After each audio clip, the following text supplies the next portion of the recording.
Três obras e um tema na FUVEST. Eu sou o professor Henrique do Pensar, Escrever e Redação, e a FUVEST exige que você correlacione as obras de leitura obrigatória. E o tema é colonialismo e violência. Aliás, você sabe por que Portugal é conhecido como um jardim plantado à beira-mar?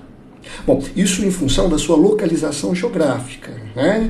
Por estar ao sul, Portugal não teria os rigores climáticos do norte europeu. Isso fez com que os próprios portugueses desenvolvessem uma visão de si como sendo mais brandos, como tendo um temperamento mais brando. E eles estenderam essa visão para o seu tipo de colonização. Para eles, a colonização deles teria sido mais branda em relação, por exemplo, à colonização brutal e violenta dos ingleses ou ao racismo escancarado dos franceses. É claro que essa ideia vai ser criticada, e vai ser criticada pela Djamila Ribeiro no livro A Visão das Plantas. Nesse livro, o capitão Celestino, que é o capitão de um navio negreiro, um sujeito brutal, um sujeito cruel, um sujeito assassino, impiedoso, ele, no final da sua vida, ele decide voltar para a sua cidade natal e cuidar de um jardim. E sob as mãos brutais, as mãos ferozes do capitão Celestino, aquele jardim, ele floresce, viceja, a ponto do padre Alfredo, que o visitava frequentemente, afirmar que era uma beleza, era uma maravilha de cores e aromas o jardim do capitão Celestino. É claro que aqui a gente pode ver uma crítica irônica, à colonização portuguesa.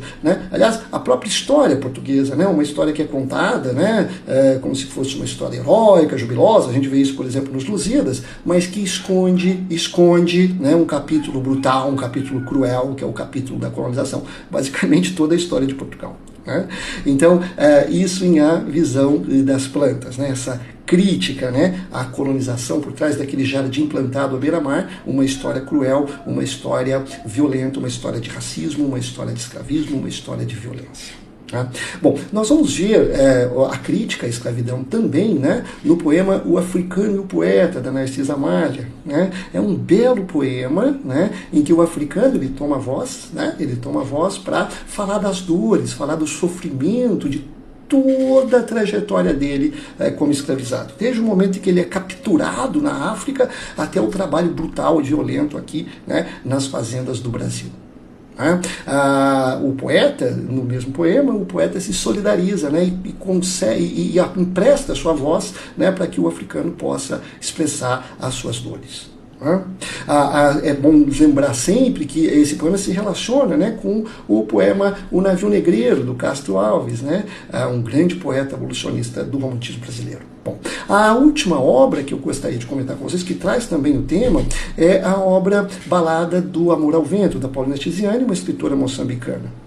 E especialmente naquele episódio em que o Muando, um dos personagens centrais, ele estava ali em Lourenço Marques, a capital de Moçambique, ele estava circulando sem documentos.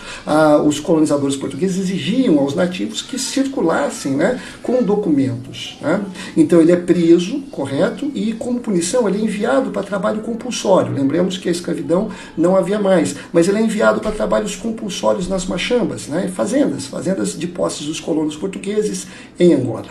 E lá, então, ele vai conviver com a violência brutal do colonialismo português na África.